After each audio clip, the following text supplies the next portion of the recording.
Parliament house में आपने देखा होगा कि अजीब सी बात है,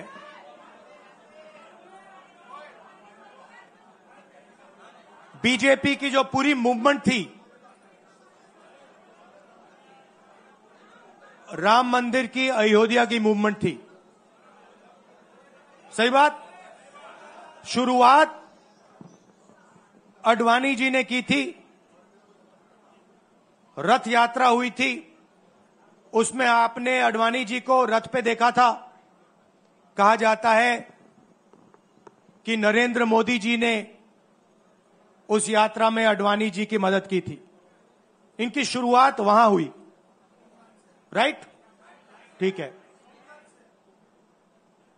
रथ यात्रा चली और पार्लियामेंट में मैं सोच रहा था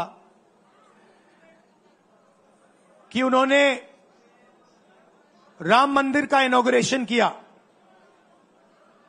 और राम मंदिर के इनॉग्रेशन में अदानी जी दिख गए, अंबानी जी दिख गए, मगर गरीब व्यक्ति वहां कोई नहीं दिखा। आपने देखा होगा, टीवी पे देखा आपने। अब उसका नतीजा बताता हूं। पार्लियामेंट में मैं यहां बैठता हूं, यहां पे अयोध्या के एमपी बैठते हैं। देखा आपने उनका चेहरा? इंडिया गठबंधन के हैं, है ना? मैंने उनसे पूछा कि भैया आप मुझे एक बात समझाओ, ये बीजेपी ने अपनी पूरी पॉलिटिक्स अयोध्या की पॉलिटिक्स थी। चुनाव के पहले इन्होंने राम मंदिर का इनॉग्रेशन किया, राम भगवान को पॉलिटिसाइज करने की कोशिश की, मीडिया में फैला दिया। मैंने उनसे पूछा भैया एक बात बताओ, यह हुआ क्या कि उन्होंने राम मंदिर का इनॉग्रेशन किया और इंडिया गठबंधन अयोध्या में चुनाव जीत गया? यह हुआ क्या? और मुझे जवाब उन्होंने दिया, मैं ये जवाब आपको देना चाहता हूं। उन्होंने कहा राहुल जी, मुझे पता लग गया था, तकरीबन 6 महीने पहले मुझे पता लग गया था कि मैं अयोध्या से लड़ूंगा, और जिस दिन मुझे पता लगा उस दिन मुझे यह भी मालूम था कि मैं सिर्फ लड़ूंगा नहीं, इंडिया गठबंधन अयोध्या से जीतने जा रहा है। मैंने कहा कि आपको कैसे मालूम? पूरी देश में, मीडिया में, सब जगह राम मंदिर का इनॉग्रेशन हुआ, तो आपको कैसे मालूम? उन्होंने कहा कि राहुल जी, जब मैं अयोध्या में लोगों से बात करता था तो मुझे अयोध्या के लोग सिर्फ 2-3 चीजें कहते थे। पहली बात कहते थे कि अयोध्या में मंदिर बनाने के लिए, क्लीन अप करने के लिए बहुत सारे लोगों से जमीन ली गई,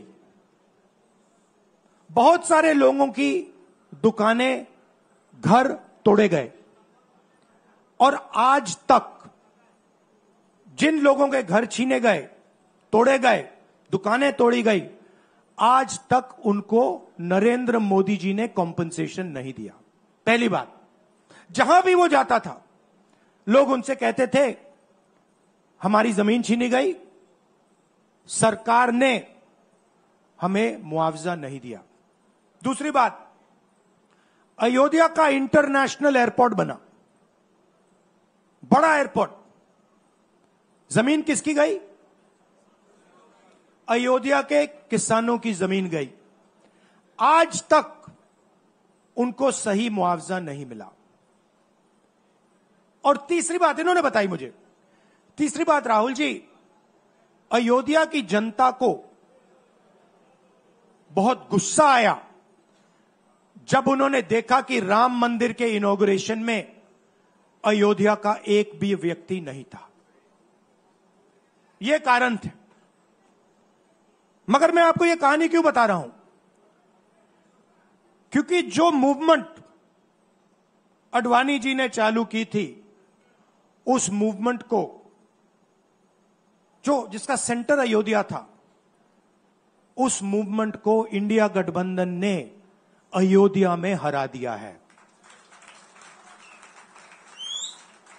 बहुत बड़ी बात कह रहा हूं। मतलब इनका पूरा जो सेंटर था, वहां पे हमने, आप जैसे कार्यकर्ताओं ने, कांग्रेस पार्टी के कार्यकर्ताओं ने, और आप जाके पूछिए वहां पे, समाजवादी पार्टी के किसी भी नेता से पूछ लीजिए और वो आपको बताएगा कि कांग्रेस पार्टी का कार्यकर्ता बब्बर शेर जैसे हमारे साथ खड़ा हो गया था, 1 इंच पीछे नहीं हटा। तो अयोध्या में कांग्रेस पार्टी ने, इंडिया गठबंधन ने इनको हराया है। तो अगला स्टेप क्या है? अब इन्होंने क्या किया? अच्छा, अंदर की बात बताता हूं। अब यहां आया हूं, परिवार से बात हो रही, तो अंदर की इनसाइड ट्रैक बता देता हूं। इनसाइड ट्रैक है, उसी एमपी ने बताया, राहुल जी यहां पे 3 बार सर्वे हुआ था। नरेंद्र मोदी जी वाराणसी से नहीं लड़ना चाहते थे, नरेंद्र मोदी जी अयोध्या से लड़ना चाहते थे।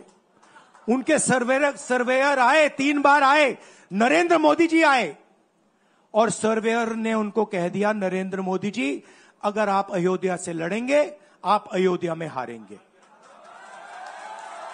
आप अयोध्या में मत लड़िए, क्योंकि अगर आप लड़ गए, आपका राजनीतिक करियर अयोध्या में खत्म हो जाएगा।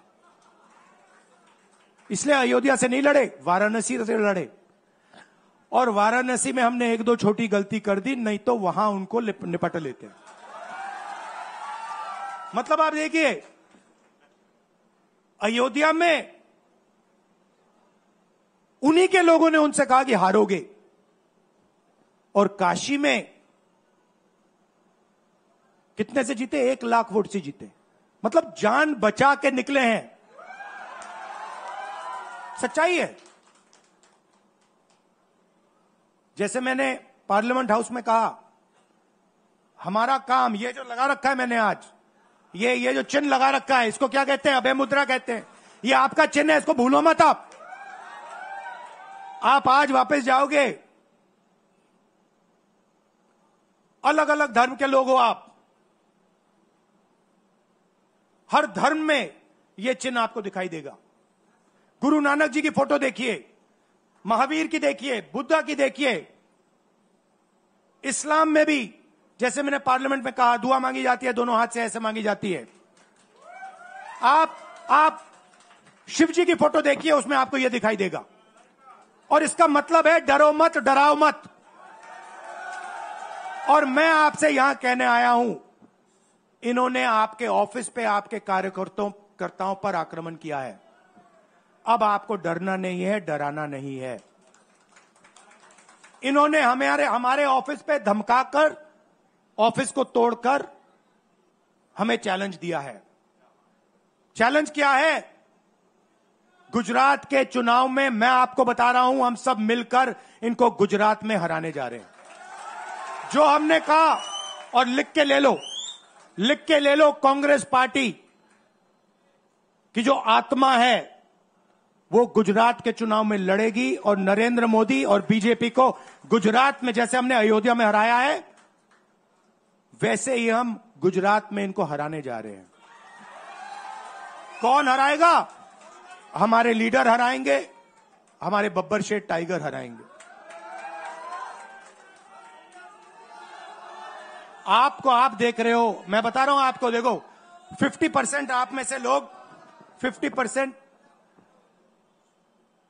आप क्या सोच सकते थे? मैं आपको पूछता हूं, आप क्या सोच सकते थे?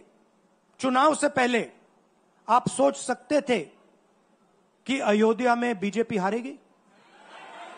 ना। आप सोच सकते थे कि नरेंद्र मोदी से जान बचा के निकलेगा? मतलब मार्जिन ऐसे तुक्के से निकलेगा, सोच सकते थे? मैं आपको बता रहा हूं, जैसे ये अयोध्या में हारे वैसे यहां पे हारने जा रहे हैं। आपको सिर्फ एक काम करना है, एक काम करना है आपको सिर्फ गुजरात की जनता को सिर्फ एक बात बोलनी है, आपको डरना नहीं है। बिना डरे अगर आप बीजेपी से लड़ गए, चाहे आप किसान हो, मजदूर हो, छोटे व्यापारी हो, अगर गुजरात की जनता बिना डरे लड़ गई, बीजेपी सामने नहीं खड़ी हो पाएगी। दूसरा उदाहरण देता हूं, आप कांग्रेस पार्टी को जानते हो? हमारी पार्टी में कोई डरता है? कैसे मालूम?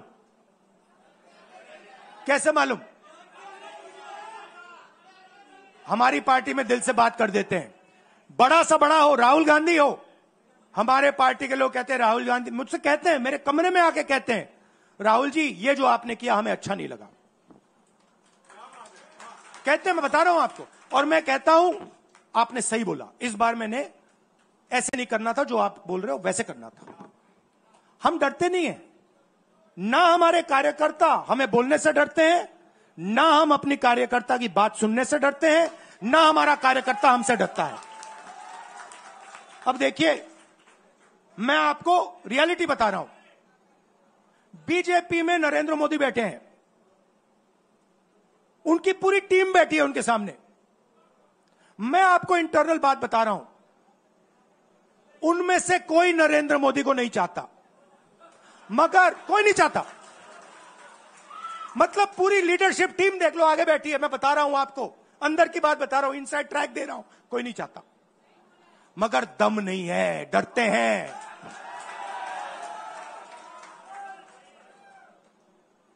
अगर नरेंद्र मोदी जैसा लीडर कांग्रेस पार्टी में होता, पूरी कांग्रेस पार्टी खड़े हो जाती, कहती है नहीं हम डरते नहीं है, हटो यहां से। मगर उनकी पार्टी में दम ही नहीं है, उनके कार्यकर्ताओं में दम नहीं है। आप देखो ना, एक आदमी खड़ा है वहां पे, सबकी हवा निकल गई, मतलब कार्यकर्ताओं की हवा निकल गई, आरएसएस की हवा निकल गई, सारे लीडर्स की हवा निकल गई। सच बोल रहा हूं ना। और हमारे मतलब छोटा कार्यकर्ता होता है, टाइगर होता है, आता है कांग्रेस प्रेसिडेंट के सामने, आता है राहुल गांधी के सामने, आता है, कहता है भैया मेरे दिल में ये बात है, आपको ना लगे मैं तो बोल रहा हूं। तो ये है कांग्रेस पार्टी। अंग्रेजों के साथ ये खड़े हो गए थे सारे के सारे आरएसएस वाले। हम लड़े थे, हमने कहा, देश से हमने कहा था डरो मत, डराओ मत, हमने कहा था। बीजेपी के लोगों ने हाथ जोड़ के कहा था भैया डर गए हम, जो करना है कर लो। तो आप अपनी हिस्ट्री समझो, जो डर की भावना होती है ना, वो आप में नहीं है, उनमें है। और इसी के कारण मैं आपको बता रहा हूं, कांग्रेस पार्टी गुजरात में जीतेगी और गुजरात से ही नई कांग्रेस पार्टी बनेगी। क्योंकि कांग्रेस पार्टी, मैं गहरी बात बोल रहा हूं, मैं ऐसी आलतू फालतू बात नहीं करता हूं। देखिए, कांग्रेस पार्टी बनी कहां थी? मतलब हमारे जो सबसे बड़े नेता थे, जिन्होंने रास्ता दिखाया था। आप क्या सोचते हो, जब यहां अंग्रेज राज करते थे, क्या डर नहीं था? गुजरात के व्यक्ति ने कहा था, महात्मा गांधी ने देश को कहा कि देखो, डरो मत, डराओ मत। और आग गुजरात से शुरू हुई थी। और आज अगर कांग्रेस पार्टी है, तो वो पार्टी, वो भावना, वो सोच गुजरात से शुरू हुई थी। इसीलिए जब इन्होंने हमारा ऑफिस तोड़ा, मैंने सोचा भैया मौका मिल गया। अब हम इनको सबक सिखाएंगे। जैसे इन्होंने हमारा ऑफिस तोड़ा, वैसे ही हम उनकी सरकार को तोड़ने जा रहे हैं। अच्छा, अब मैंने डरो मत की बात करी, मगर एक शिकायत भी है। एक शिकायत भी है। यह भी नहीं है कि कांग्रेस पार्टी गुजरात में कमियां नहीं है, ये कहना पड़ेगा, कहना पड़ेगा। कमी क्या है? एक कार्यकर्ता ने मुझे बहुत अच्छी तरह बताया, कांग्रेस पार्टी के कार्यकर्ता ने, राहुल जी, कहता है मुझे, राहुल जी, ये कांग्रेस पार्टी में एक मुश्किल है, दो तरीके के घोड़े होते हैं। एक रेस का घोड़ा होता है, दूसरा शादी का घोड़ा होता है। ये आप कभी कभी कांग्रेस पार्टी क्या करती है, रेस के घोड़े को शादी में भेज देती है और शादी के घोड़े को रेस में लगा देती है। तो उसने कहा ये आप बंद करा दीजिए, रेस के घोड़े को आप रेस दौड़ाइए और शादी के घोड़े को आप शादी में भेजिए। तो ये हमें गुजरात में करना है। जो रेस का घोड़ा है, जो तैयार है, दौड़ने के लिए तैयार है, उसको रेस में लगाना चाहिए। और जो हमारे शादी के घोड़े हैं, जो हैं, वो हैं, उनको हमें शादी में, बारात में नचा देना चाहिए। तो अब मेरा कहना है कि यह काम सीरियसली करना है। हम पिछले चुनाव में, आप भी जानते हो, मैं भी जानता हूं कि हम बीजेपी से पिछले चुनाव में नहीं लड़े थे, ठीक से नहीं लड़े थे। उससे पहले चुनाव में 2017 में हम 3 महीने कह लो, 4 महीने कह लो, 4 महीने 3 महीने हम लड़े और नतीजा आपने देखा। आपने देखा, गुजरात के सीनियर नेताओं ने मुझे बस में कहा, मैं बता रहा हूं आपको इनसाइड ट्रैक, मुझे बस में कहा कि राहुल जी, गुजरात में हमें 40 सीटें मिलेंगी। मैंने उनसे कहा 40 नहीं, हम चुनाव जीतने जा रहे हैं। और 16 सीट से हम चुनाव हारे। अब 3 साल है, 3 महीने में हम फिनिश लाइन तक पहुंच गए थे। 3 साल में हम फिनिश लाइन को मतलब उधर पीछे छोड़ के निकल जाएंगे। मैं आपको यहां कह रहा हूं कि आप लोग गुजरात में कितने साल बाद, 30 साल हो गए, 30 साल हो गए। मैं आपको बता रहा हूं, मानो ना मानो, आप में से 50% अभी मान रहे हैं और 50% कह रहे हैं नहीं भैया नहीं होगा। जो 50% मान रहे हैं, मैं आपसे बात कर रहा हूं, जो 50% मान रहे हैं, मैं आपसे बात कर रहा हूं। आप लड़ जाओ और ये बाकी 50% बैठे हैं, उनकी माइंड बदल दो, नैया पार हो जाएगी, सरकार बन जाएगी।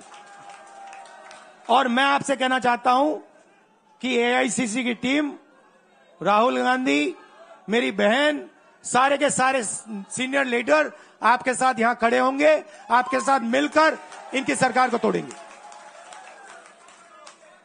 आपने बहुत सहा है, बहुत लाठियां खाई हैं,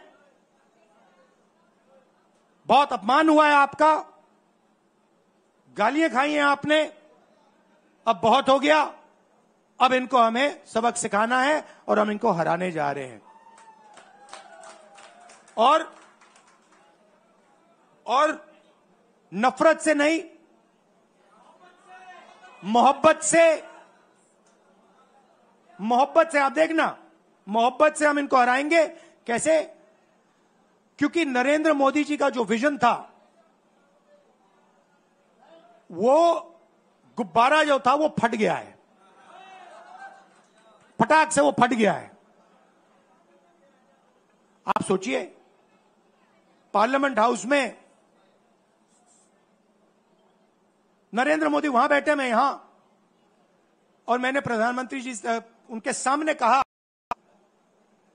कि नरेंद्र मोदी जी, आप एक व्यक्ति भी नहीं कह सकता हूं, पता नहीं आप क्या हैं, क्योंकि आपने ही कहा कि मैं नॉन बायोलॉजिकल हूं, मैं बायोलॉजिकल नहीं हूं,